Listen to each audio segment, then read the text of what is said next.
정부가 오는 3분기부터 중국의 단체 관광객에 대한 한시 비자 면제를 추진하고 있는 가운데 여행업계와 면세업계의 기대감이 커지고 있습니다.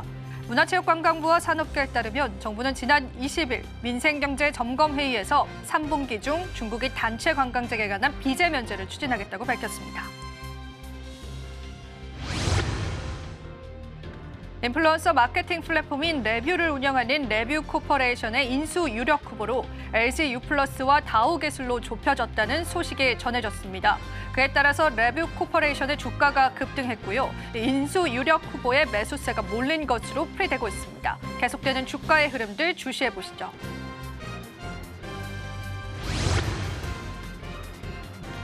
인공지능 기반 의료 영상 소프트 기업인 코어라인 소프트가 24일 장 초반 약세를 나타냈습니다. 지난주 금요일 311억 원 규모의 주주 배정 유상증자를 발표하자 매도 물량이 쏟아져 나온 것으로 풀이되고 있습니다. 코어라인 소프트는 전거래일 대비해서 24.38% 내린 6,300원에 거래되기도 했습니다.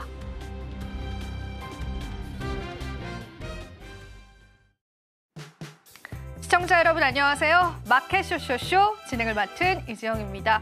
오늘 우리 지수는요, 하락과 상승 그리고 하락을 반복하고 있는 시점인데요.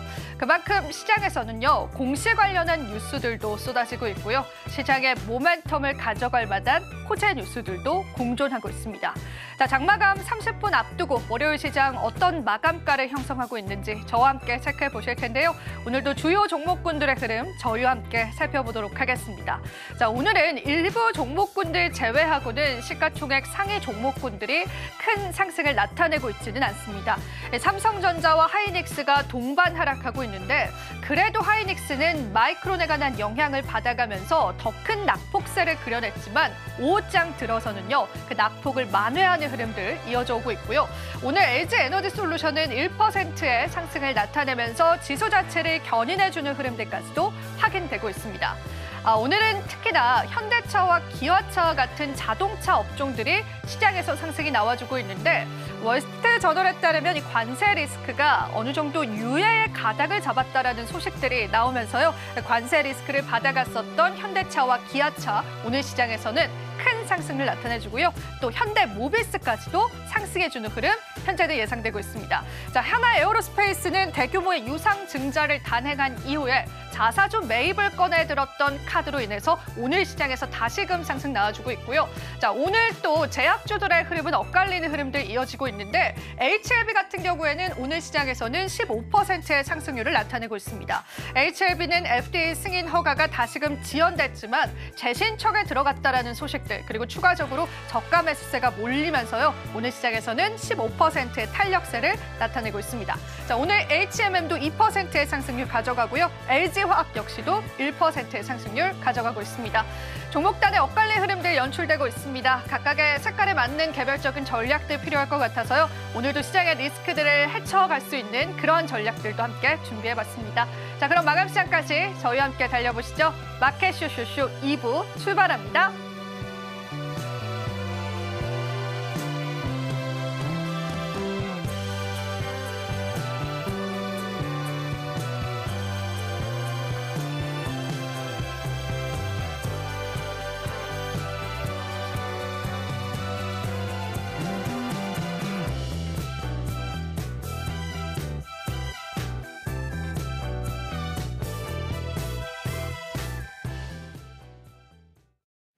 오늘도 저희와 함께 시장 마감 한번 해보시면 좋겠습니다. 자, 오늘은 다울투자증권의 이성훈 부장님 모셨습니다. 안녕하세요. 네, 안녕하십니까?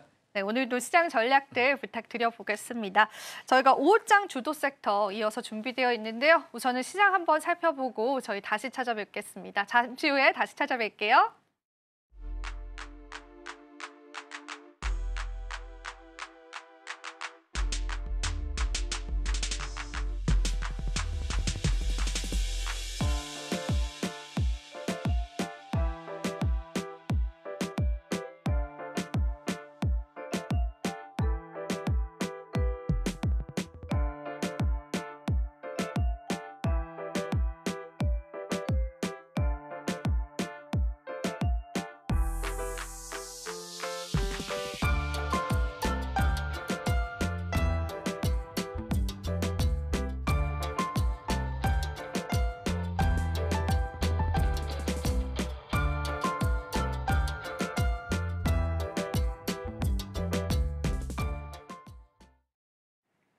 네, 오후장 주도 섹터 바로 한번 이야기 나눠보겠습니다. 자, 오늘의 주도 섹터를 통해서 시장을 여러분들이 전략적으로 가져가 보시면 좋겠습니다. 오늘 첫 번째 주도 섹터 열어주시죠.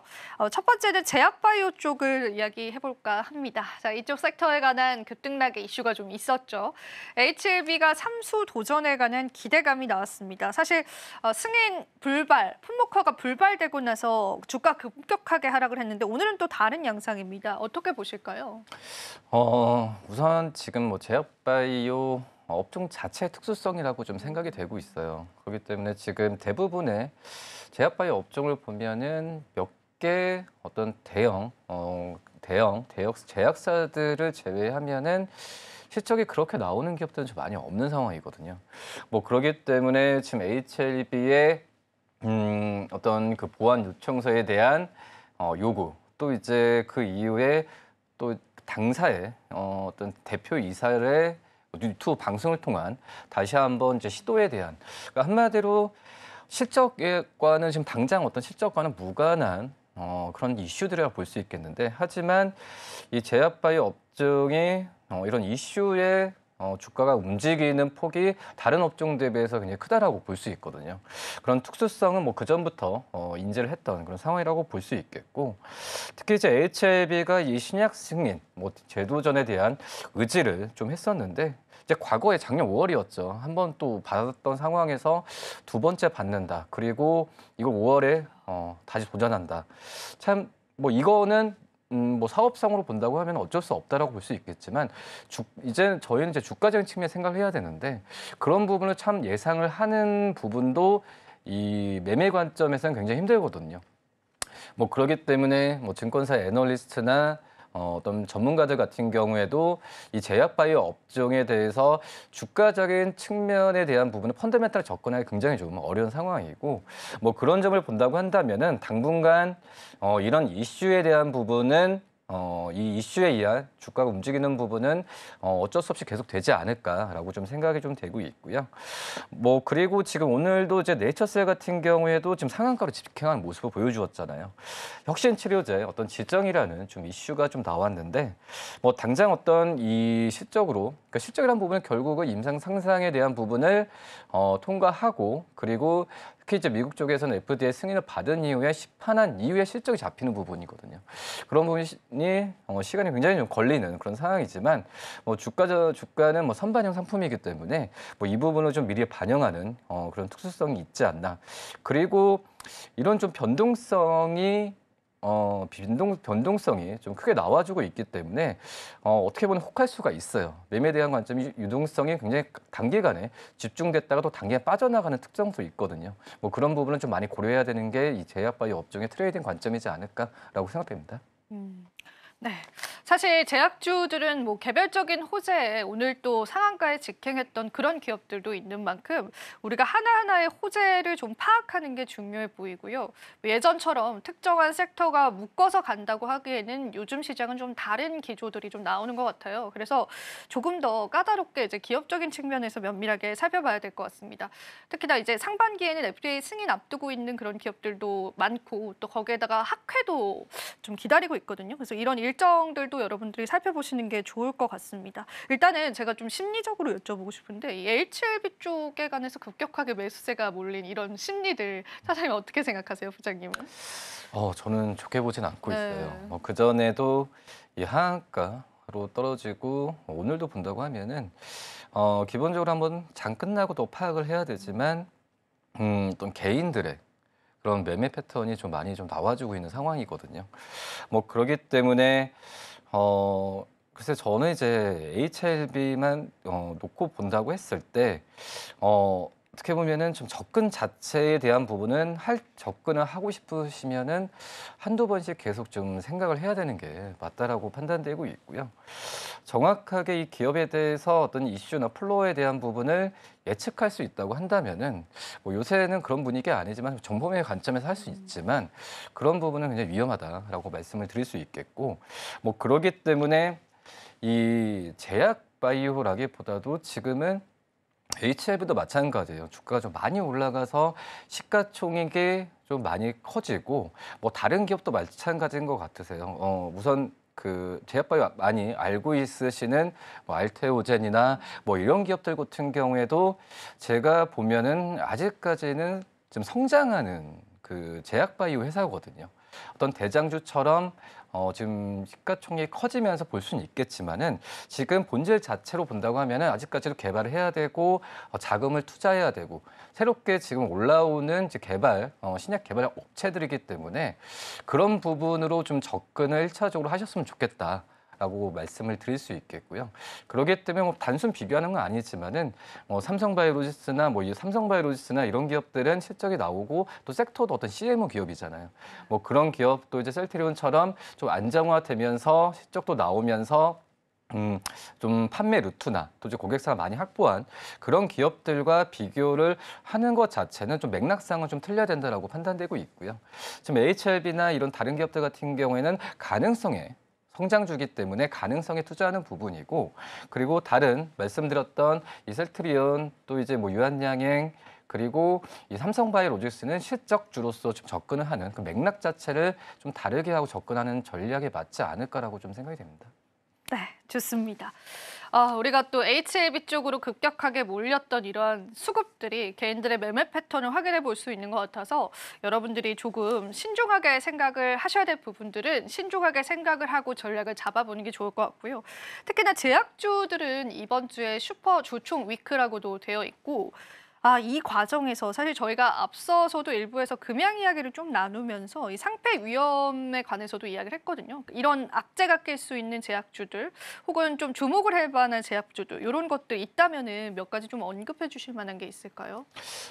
일단은 이제 제약주들 같은 경우에 기술 특례로 많이 상장한 기업들이 많아요. 그렇기 때문에 최근에 좀 강화됐지만 뭐 매출액이 50억이 안 넘어도 어떤 기술 특례에 대한 부분에 있어서 그 전에는 좀 많이 좀 허용을 했었던 그런 상황인데 뭐 그런 부분을 좀 따지면서 좀 접근을 해야 되는 건 맞다라고 좀 생각이 되고 있고요. 그리고 이번에 주총이나 이런 얘기가 좀 나와서 그런데 주총 쪽에 당연히 좀 이익이 나는 기업이 배당을 하잖아요. 주총의 가장 큰 이 주주분들 입장에서는 제 관심사가 전 배당이라고 좀 생각이 되고 있거든요. 이 배당이 나오는 기업들은 많지 않아요. 생각보다 다른 제조업체들 대비해서 뭐 그러기 때문에 이 배당을 주는 것 자체에 대한 부분에 있어서 이 기업들에 대해서 의미를 좀 가져야 되는 게 맞지 않을까라고 좀 생각이 좀 되고 있고 특히 이제 어떤 대표적인 삼성바이오로지스 그리고 좀 셀트리온에도 배당금도 얼마일지 좀 주주분도 많으시잖아요. 그것도 있는데 뭐 JW 뭐 중해제약이나 그리고 다른 여러 기업들 같은 경우도 배당에 대한 부분을 논의하는 것 자체는 저는 긍정적이다라고 좀 볼 수 있겠고 그리고 이제 제약바이오 기업이든 어떤 기업이든 이 대표이사나 최대 주주가 자주 바뀌는 부분은 굉장히 좀 곤란하다라고 좀 생각이 되고 있거든요. 뭐 그러기 때문에 일반적으로 주주 초기 전에 또 이제 뭐 이슈나 이런 부분에 있어서 이 대표이사나 어떤 인사에 대한 부분이 많이 바뀔 수도 있겠지만 자주 바뀌는 기업들 같은 경우에는 좀 피하는 것도 맞지 않을까라고 좀 생각이 됩니다. 네. 주총 위크를 앞두고 우리가 또 피해봐야 할 기업도 있고요. 또 배당에 관한 추가 언급이 있을 만한 그런 기업들도 있기 때문에 여러분들이 집중을 해보시면 좋을 것 같습니다. 자, 그러면은 사실 저희가 이번에 유럽 폐암학회 또 미국 암학회 이런 게 이제 3월, 4월 쭉쭉 있는데 그리고 FDA 승인 관련해서도 일정들이 있잖아요. 부장님 보시기에는 올해 가장 기대가 되는 기술 수출을 이룰 만한 제약주들이 좀 있다면 그쪽에 관해서도 한번 이야기 나눠볼까요? 지금 이제 기술 수출이 아니라 중요한 게 기술 수출한다면 반환하는 패턴이 되고 있어요. 네. 그렇기 때문에 그런 부분에 있어서 지금 옛날보다는 기술 수출에 대한 부분이 용이하지도 않은 상황이고 오히려 좀 기술 수출한 다음에 반환을 하는 그런 그 이벤트가 좀 많기 때문에 지금 현재는 어떤 신약 개발에 대한 라이센스를 하는 것보다도 저는 오히려 지금 이 기술에 의해서 실적이 지금 나오고 있는 기업들이 그 기술을 수출한다. 대표적으로 유한양이라고 좀 볼 수 있거든요. 뭐 그런 기업들을 좀 관심 있게 좀 봐야 되는 상황이고요. 섹터로 본다고 한다면은 역시 말씀드렸다시피 이미 검증된 어떤 제품과 기술에 대해서 지금 나와주고 있는 게 의료기기, 또 이제 보톡스라고 좀 볼 수 있거든요. 이런 기업들 같은 경우에는 이 보톡스 쪽 같은 경우는 지금 몇 년 전부터 유럽을 중심으로 특히 이제 뭐 중국, 그러니까 어떤 코로나나 이런 부분에 상관없이 수출이나 금액이 좀 많이 올라가고 또 시장 자체도 해외 쪽의 시장이 많이 열리고 있는 상황이거든요. 그러기 때문에 어떤 기술 이전이라기보다도 뭐 제품 자체가 어떤 제약 바이오 기업들 같은 경우에는 수출에 대한 부분에 있어서 실적이 나오고 또 그런 부분을 좀 이 R&D를 통해서 해외 기업들과 많이 좀 하고 있는 그런 기업들이 많거든요. 그래서 말씀드렸던 의료기기 쪽 안에서도 여러 다른 어떤 AI와 관련돼서 해외 기업들과 R&D를 많이 맺는 기업들도 관심 있게 봐야 되고, 그리고 저는 이제 1순위로는 역시 이 미용 쪽에서의 제약 바이오 쪽의 기술을 갖고 있는 뭐 휴젤도 그렇고 메디톡스 이런 기업들 같은 경우는 그 전에 어떤 분쟁으로 서로 약간의 어떤 주가를 깎아먹는 그런 경우가 좀 있었거든요. 하지만 지금 이 기업들 자체가 수출은 지금 내 쪽 그 기업 자체를 본다고 한다면 점점 올라가고 있는 그런 상황이기 때문에 좀 보톡스와 이 미용 쪽에 관련된 이 제약 바이오 기업들을 좀 1순위로 하는 게 낫지 않을까라고 좀 생각됩니다. 네. 지금 제약주들은 수출 이후에 기술 반환에 관한 리스크가 있습니다. 그 부분 살펴보시면서요. 오히려 의료 미용기기 관련한 제약주들 바라보시는 전략들 가져가 보시면 좋겠습니다. 자, 그럼 오장 주도 섹터 두 번째 섹터도 바로 한번 열어보겠습니다. 오늘 두 번째 주도 섹터는 하나 에어로스페이스입니다. 자, 저희가 이제 유중의 악재를 털어내면서 주가 급반등이 나와주고 있는데 때마침 내일 주주총회가 또 있기도 한데 이제 추가적인 악재는 없을지 많은 분들 궁금해하실 것 같아요. 어떻게 보실까요? 우선 지금 좀 안타까운 부분은 있어요. 물론 하나 에어로스페이스나 지금 그 전에 하나그룹주들이 정말 많이 잘 갔었잖아요.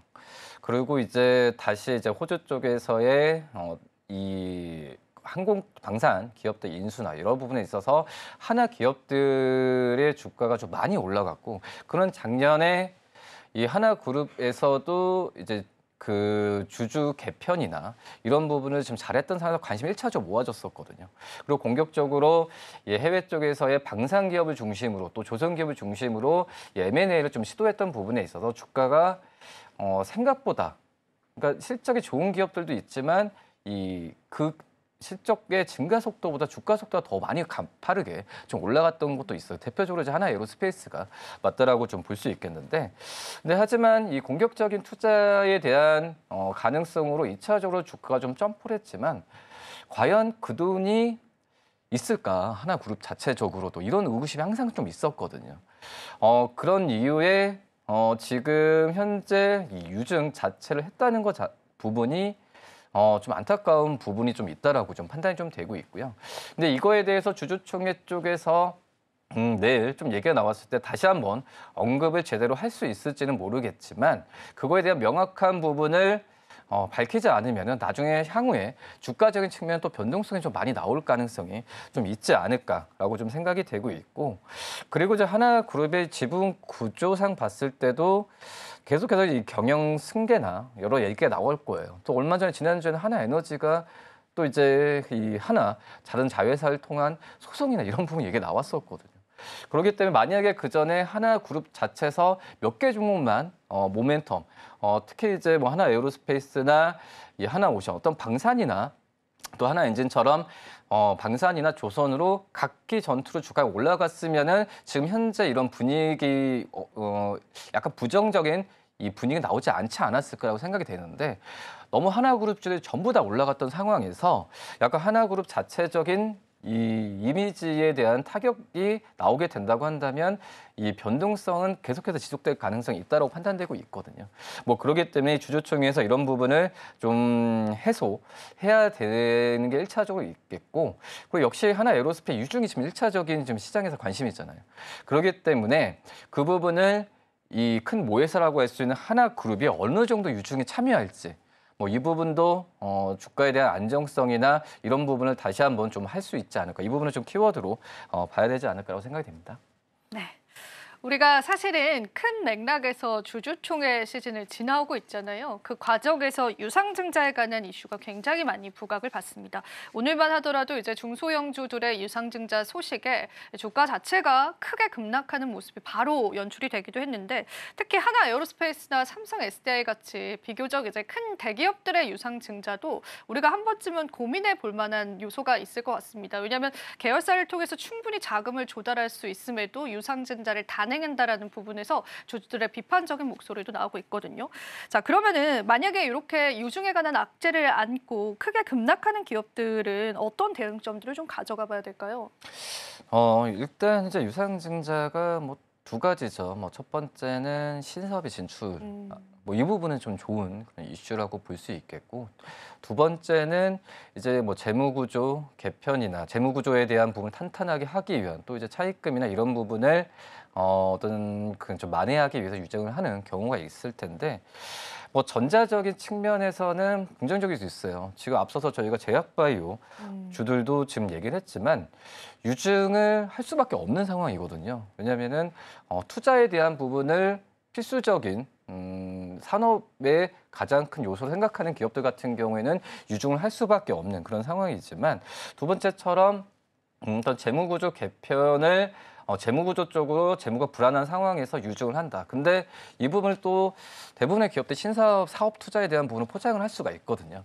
그런 부분을 잘 나눠서 생각을 해야 된다라고 좀 말씀을 드릴 수 있겠고, 그래서 지금 현재 이 뭐 금감원이나 여러 정부 쪽 같은 경우에도 뭐 유증에 대한 부분에 있어서 심사 방안에 대한 부분을 뭐 지난달 말에도 그렇고 지금 마련을 하고 있는 그런 상황이거든요. 뭐 그러기 때문에 여러 지금 제가 봤을 땐 유상증자에 대해서 주가가 많이 움직이는 부분을 대비해서도 정부에서도 여러 정책을 좀 펼칠 가능성이 있다고 판단되고 있는데, 근데 이제 뭐 그 부분은 이 정책이 나와주면서 기업들이 잘 이행하는 부분도 한번 지켜봐야겠지만, 지금 당장으로 본다고 한다면 그 기업들의 어떤 이 부채 비율이나 이런 부분으로 인해서 어떤 그 유상증자에 대해서 과도하게 포장하는 그런 부분 같은 경우에는 좀 약간의 좀 주가에 접근하는 부분은 좀 생각해봐야 되지 않을까라고 판단됩니다. 네, 좋습니다. 대응점들 같이 한번 이야기를 나눠봤습니다. 자, 저희가 이어서 장마감 앞두고 특징주 이야기를 나눠볼 텐데요. 어떤 특징주들이 또 오늘 시장에서 좋은 움직임 그리고 또 혹은 나쁜 움직임을 나타냈는지 같이 한번 얘기를 나눠보겠습니다. 장마감 특징주 바로 이어집니다.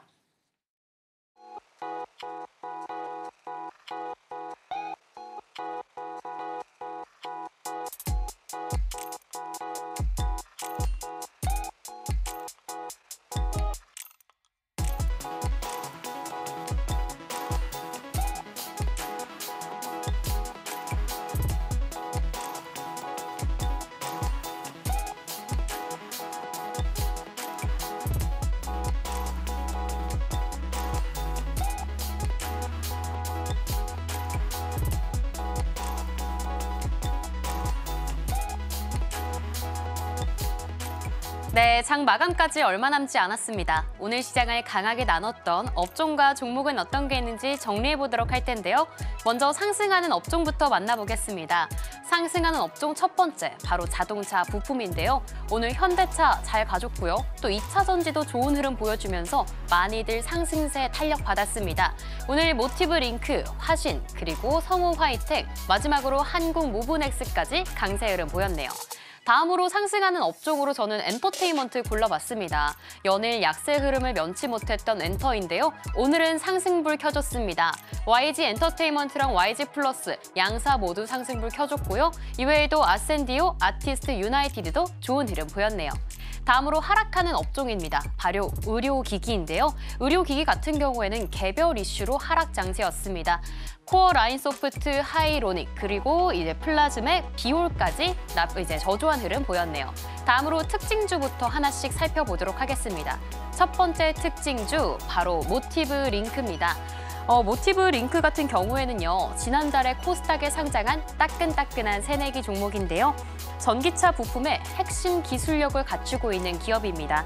특히 주목할 만한 점은요, 이 모티브 링크가 현대차와 기아의 전기차 수요 증가와 힘입어 생산량을 증가할 때 밀접한 연관이 있다는 점입니다. 현대차와 기아가 최근 전 세계적으로 친환경과 전기차에 대한 관심이 이제 집중될 때 생산량을 확대하고 있는데요. 이에 따라서 부품의 발주가 크게 증가하고 있습니다.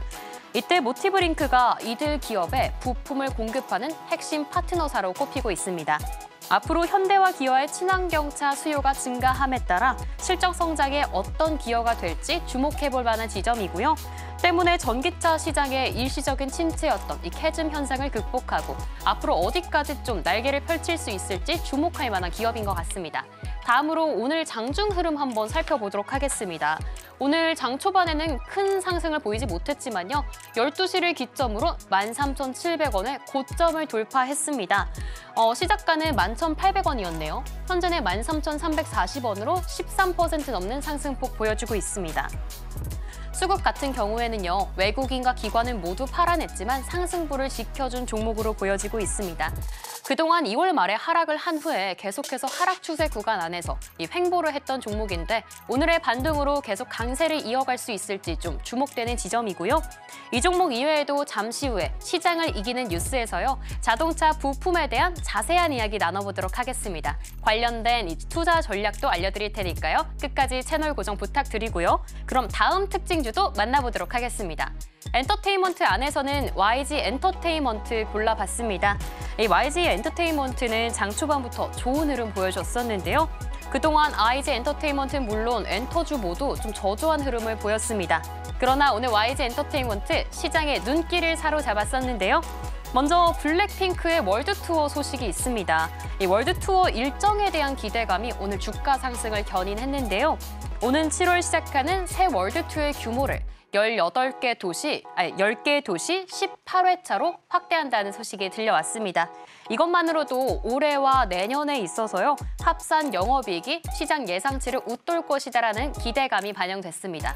다음으로 신인 아티스트들의 성장세도 있습니다. 먼저 베이비몬스터의 수익성이 가파르게 상승하고 있는데요.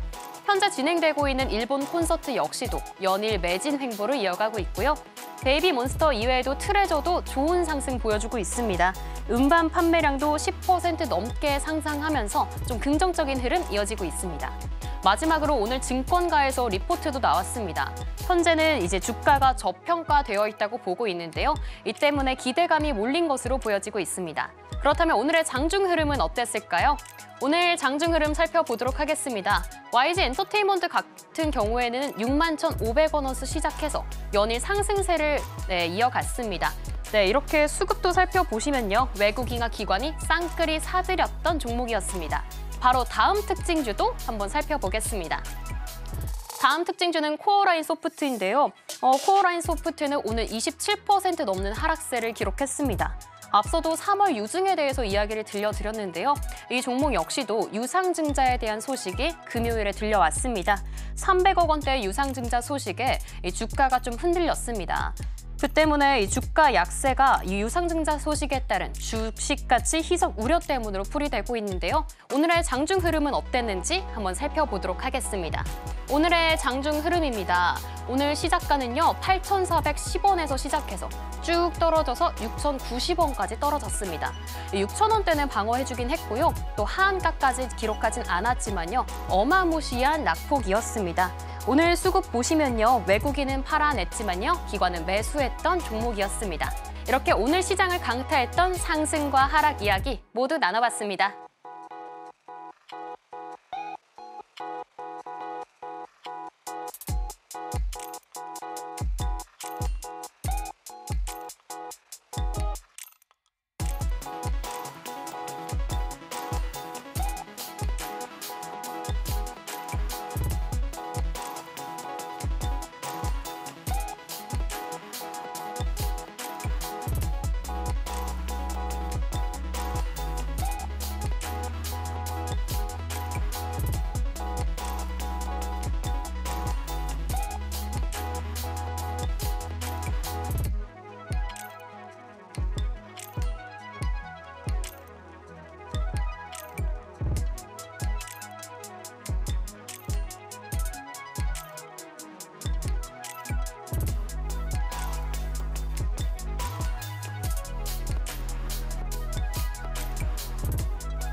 네, 월요일 시장 마감됐습니다. 코스피, 코스닥 엇갈린 양상들 나타냈는데요. 코스닥 지수는 HLB가 15% 상승으로 마무리를 하면서 이 지수 자체를 좀 끌어올린 느낌이었는데 다른 시가총액 상위 종목군들은 약진을 나타냈습니다. 오늘 삼성전자와 하이닉스도 동반 하락했는데 그래도 하이닉스가 장중 낙폭을 축소시켰다라는 부분에서 의미가 있을 것 같고요. 또 외국인 수급도 계속 지켜보셔야 될 것 같습니다. 자, 오늘 부장님께 또 마감 시장 이야기를 좀 들어보겠습니다. 저희가 지금은 어떤 전략들 챙겨보면 좋을까요? 일단은 뭐 시장 자체에 대해서 이제 급락을 한다라고 좀 생각을 하진 않으셨으면 좋겠어요. 오늘 시장이 좀 떨어지긴 했지만 결국은 이제 삼성전자와 SK하이닉스가 좀 시장 대비해서 좀 안 좋았기 때문에 코스피 지수 자체가 떨어진 건데 지금 실시간으로 본다고 한다면 외국인들의 이 순매수는 지금 계속 이어지고 있거든요. 삼성전자, SK하이닉스. 우선 지난주에도 외국인들의 한 주 동안에 이 순매수가 2조 7천억 정도 됐었는데 그중에 2조 4천억이 반도체였거든요. 그렇기 때문에 저는 시장 자체를 놓고 본다면은 외국인들이 이 우리나라 이 삼성전자, SK하이닉스에 대해서 순매수가 이번 주에 계속 이어진다고 한다면 시장 자체에 대해서 급락에 대한 큰 우려는 안 가져가도 괜찮지 않을까라고 좀 생각이 되고 있고 이번 주도 굉장히 좀 이벤트가 좀 많거든요. 뭐 특히 이제 미국 같은 경우에 또 이 트럼프 대통령이 언제든지 좀 바뀔 수 있는 그 발언이 바뀔 수 있는 상황이고 또 연준 의원들의 또 예상의 어떤 금리에 대한 방향성도 좀 나올 가능성이 크고 그리고 이제 우리 내적으로 본다고 한다면 이제 공매도 그리고 참 저는 이제 시장 자체를 이제 정치적으로 좀 이슈를 좀 끌고 가는 거는 그렇게 좋아하진 않지만은 뭐 탄핵이나 여러 가지 개별적인 좀 이슈가 있다라고 판단되고 있어요. 하지만 뭐 결국은 본다고 한다면 단기적으로 가장 큰 우위에 있는 부분은 바로 이제 트럼프 대통령의 관세에 대한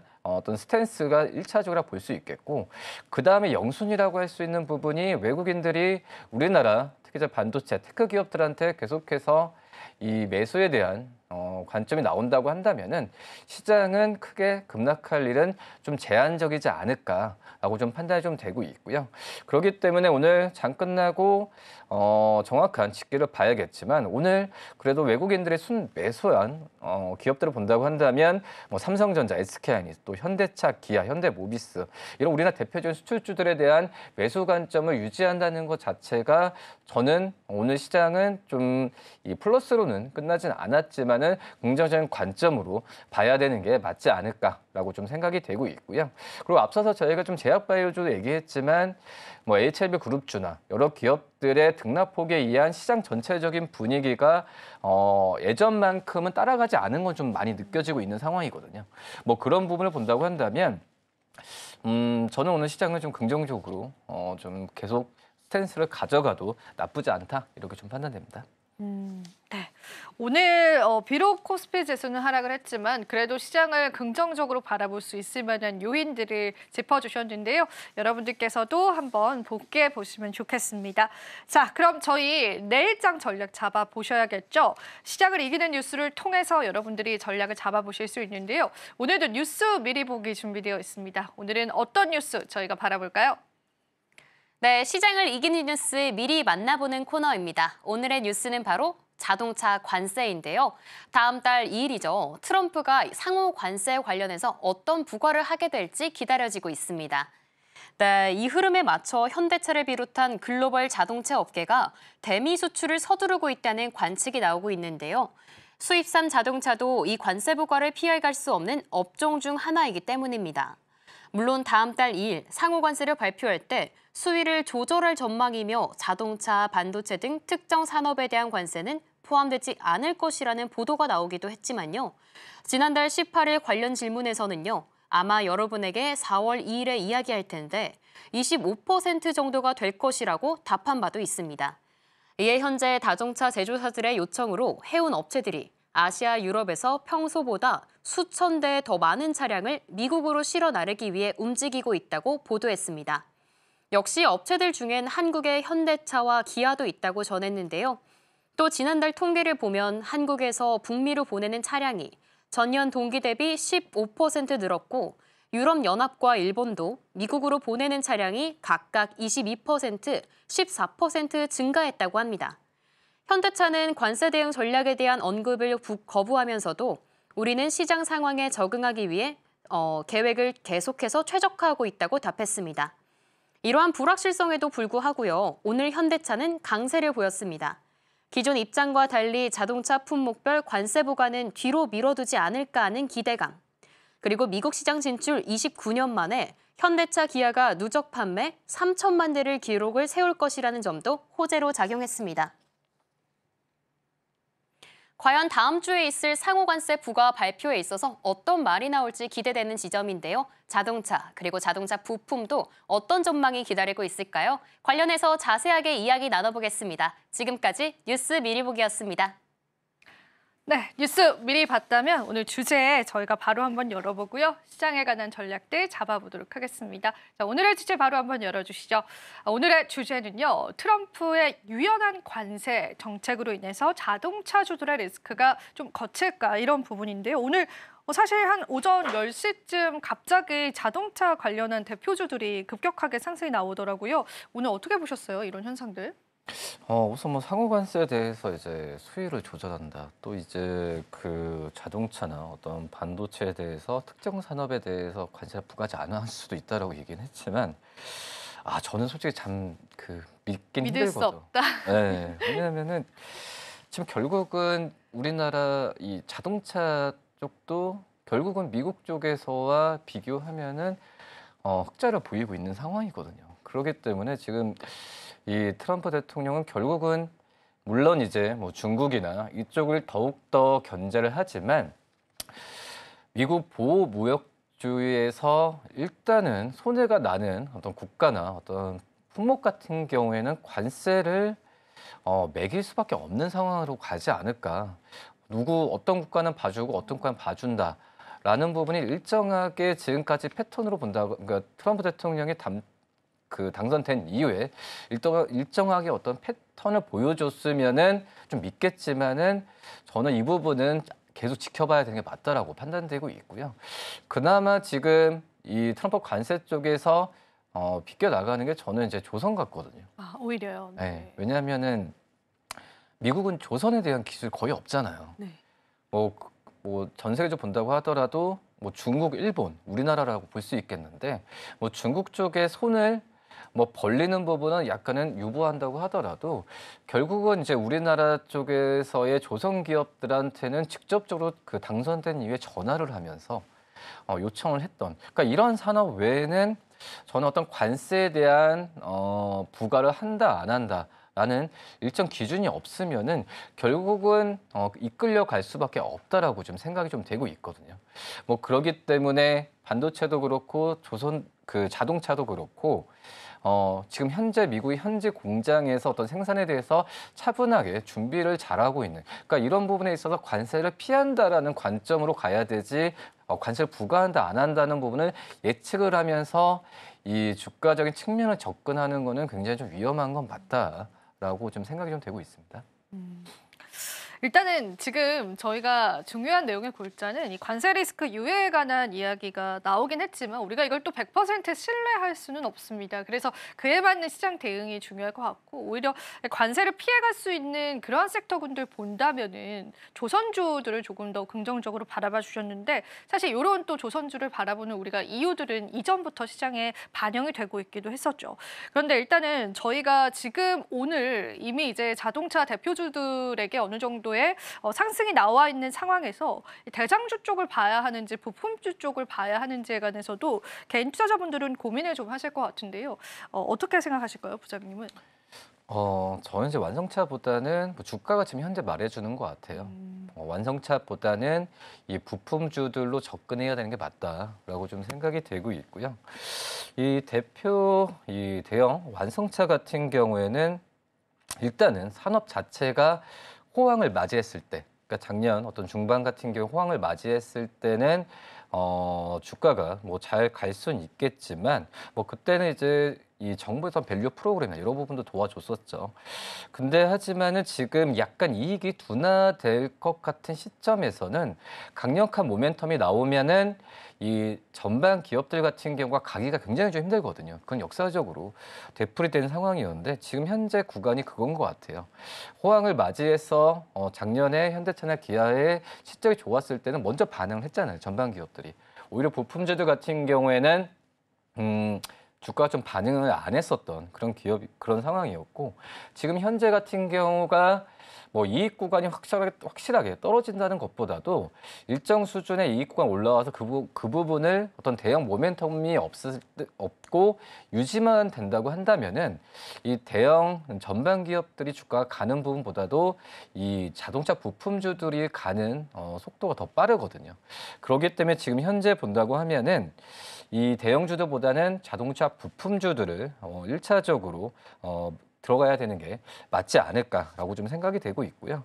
뭐 간단합니다. 뭐 이익이 좋았을 때 내연기관 차들만 본다고 했을 때 결국은 이 수요만 된다고 한다면은 이 전반 기업들 같은 경우는 실적은 당연히 좋아지는 그런 상황인데 지금 현재는 이 수요, 그러니까 Q라는 부분 같은 경우가 전체적으로 이 자동차 기업들한테 통하지 않는 게 제품 포트폴리오도 굉장히 좀 다양해졌잖아요. 뭐 친환경차도 그렇고, 뭐 전기차도 그렇고, 이 대표적 이 제품 포트폴리오가 다양해지고 경쟁사들 같은 경우에도 높아지는 상황에서는 지금 현재 어떤 Q로 이 수요에 대한 부분, 수요적인 측면으로 이 전반 기업들의 주가가 안정적으로 가기에는 굉장히 힘들다. 하지만 이 자동차 부품주들 같은 경우에는 오히려 제품 포트폴리오가 다양해지면서 내연기관 쪽에서의 집중했었던 이 어떤 자동차 부품에 대한 이 수출이나 수주가 뭐 지금 다른 라인업적으로도 확대가 되는 구간이고 그리고 우리나라 대형 이 부품주들 같은 경우에도 지금 이제 현대차 그룹으로만 납품하지는 않거든요. 뭐 전방 해외 기업들의 전방차 기업들한테도 계속해서 납품하는 구조로 많이 가고 있기 때문에 저는 이 지금 현재는 전방 기업들 대비해서는 이 부품주들을 매수 관점 접근해야 되는 게 맞지 않을까라고 생각됩니다. 대형주들 그리고 부품주들의 주가를 놓고 보자면 오늘 시장에서 이미 좀 반영이 되고 있는데요. 부품주들 같은 경우에는 우리가 조금 더 대형주들 대비해서 어느 정도 리스크가 좀 감안되는 부분들이 있어서 여러분들이 그 부분도 같이 챙겨보시면 좋으실 것 같습니다. 부품주 쪽으로의 조금 더 의견들을 무게를 실어주셨다라고 보시면 되고요. 일단은 지금 이 자동차 대표주들이 올려주면서 또 지수에도 영향을 주기도 했었는데 우리가 또 궁금한 부분들은 앞서서도 부장님 말씀해 주신 것처럼 이 관세에 관한 유예에 관한 소식들을 100% 신뢰할 수는 없습니다. 근데 다시금 이 관세에 관한 이야기가 나오게 되면은 주가의 변동성들은 피해갈 수 없을 것 같은데 그때 타격감들은 어느 정도일까? 아니면 이제는 타격이 좀 덜할까 그런 생각이 들기도 하는데요. 부장님 어떻게 보세요? 이제 덜 할 것 같아요. 그렇죠. 네. 일부러 덜 할 것 같고요. 근데 제가 항상 말씀을 드리지만 트럼프 대통령의 머릿속을 누가 들어가겠습니까? 모르겠습니다. 그렇기 때문에 지금 현재는 이 관세에 대한 부분으로 이 최악이라기보다도 안 좋았던 영향은 이미 시장에서 이미 주가에 좀 많이 다 반영이 좀 되지 않았을까라고 좀 생각이 되고 있고 그리고 이제 뭐 상호 관세나 잠깐 유연이라는 표현을 오늘 시장에서 키워드인 것 같은데 그렇기 때문에 지금 현재 미국 쪽 안에서도 모든 국가들한테 어떤 품목에 대해서 이 관세에 대한 부분을 매겼을 때 미국 쪽에서의 경기에 영향을 미치는 부분도 점점 이 우려감이 증폭이 되고 있는 상황이거든요. 뭐 그렇기 때문에 관세에 대한 부분이 주가에 영향을 미치는 부분 같은 경우에는 저는 이제 제한적으로 갈 확률이 높다라고 좀 생각이 좀 되고 있고 뭐 그렇기 때문에 하지만 지금 이제 관세가 얘기 나왔을 때 항상 이제 키워드 관세인데 그 안에서 관세에서 리스크가 많이 없는 그 섹터들은 계속해서 좀 공통적으로 나와주고 있잖아요. 대표적으로 앞서 말씀드렸었던 뭐 조선도 그렇고 뭐 방산 같은 경우도 당장 관세를 매기기에는 우리나라 그 방산 기업들이 미국에 수출하는 것보다도 지금 유럽과 어떤 다른 중동 쪽에 수출하는 비중이 높거든요. 뭐 그러기 때문에 섹터에 대해서 관세 영향권이 있냐 없냐에 따라서 종목들별로 나눌 필요는 분명히 좀 있다라고 좀 생각이 되고 있고요. 그리고 이 관세에 대해서 영향을 좀 우려감을 많이 받으면서 실적 대비해서 못 간 기업들도 정말 많은 것 같아요. 뭐 그런 기업들 같은 경우에는 좀 찾아보는 것도 좀 나쁘지 않다라고 좀 생각이 됩니다. 네, 좋습니다. 저희가 계속해서 이 관세 리스크를 피해가는 섹터들 위주로의 집중도는 필요할 것 같습니다. 그런 전략들을 안고서 시장을 대응을 해봐야 될 것 같고, 그런데 오늘 같은 경우에는 저희가 부품주에 조금 더 비중을 실자라고 말씀해 주셨는데, 이 부품주들이 장중에 움직임은 조금 있었어요. 크게 또 상승을 했다가 어느 정도 상승폭들을 조금 반납하는 모습들이 연출이 됐는데, 이런 현상은 왜 나온 걸까요, 부장님? 뭐 일단은 자동차 섹터에 대한 전체적인 불안함은 분명히 좀 있는 것 같아요. 아직까지도 네. 깔려있다. 네. 그리고 지금 다른 현대차와 기아에 대비해서는 현대모비스도 신고가를 기록했고 예, 오늘 뭐 그런 부분에 있어서 지금 많이 올라왔었던 기업 올라온 기업들도 많고요. 그렇기 때문에 이 공매도에 대한 그런 우려 때문에 많이 올라온, 그러니까 실적 대비해서 주가 좀 많이 올라온 기업들에 대한 이 단기적인 트레이딩 관점은 또 오늘 시장에 좀 있는 것 같아요. 그래서 올라왔다가 또 장 후반에는 좀 떨어지는 기업들도 있다라고 좀 볼 수 있겠는데, 뭐 그렇기 때문에 이 자동차 섹터 안에서 좀 분위기가 반전됐을 때 제가 말씀을 드리는 게 자동차 완성차 기업들 대비해서는 부품주들을 사는 게 유리하지만 전체 계좌 포트에서 자동차 비중은 일정 부분만 하는 게 낫다. 그러니까 만약에 자동차 분이 바뀌면서 이 갑자기 자동차 부품 전반 기업들에 대한 이 비중을 확 늘리는 것보다도 이 자동차 섹터 안에서의 비중 안에서 이 자동차 부품주들의 그런 좀 포지션을 더 높이는 게 낫지, 자동차 전체적으로 이 섹터에 대해서 비중 높이는 거는 좀 생각해 보는 게 맞지 않을까라고 판단됩니다. 네. 또 오늘의 기조가 얼마나 이어질지는 모르지만 우리가 포트 정리의 차원에서는요, 일부의 비중만 여러분들이 자동차나 부품주들은 가져가는 전략들이 유효할 것 같습니다. 자, 오늘 시장을 이기는 뉴스, 또 부장님과 다양한 이야기를 나눠봤는데요. 부장님, 오늘도 좋은 말씀 고맙습니다. 네, 감사합니다.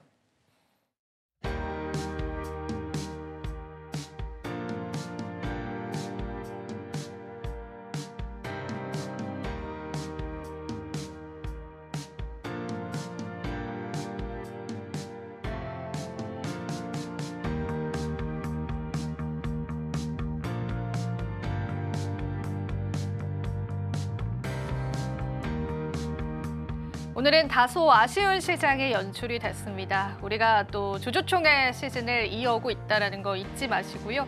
시장에 들이올 리스크들은요, 항상 방어하는 관점에서 시장 대응해 가셨으면 좋겠습니다. 추가적인 시장의 정보들 발빠르게 전달해 드리도록 할게요. 또 저희 방송에서 제공해 드리는 정보는요, 투자 판단에 대한 조언일 뿐입니다. 가치 판단과 상승 하락을 보장하고 있진 않다라는 점 유의 부탁드리겠습니다.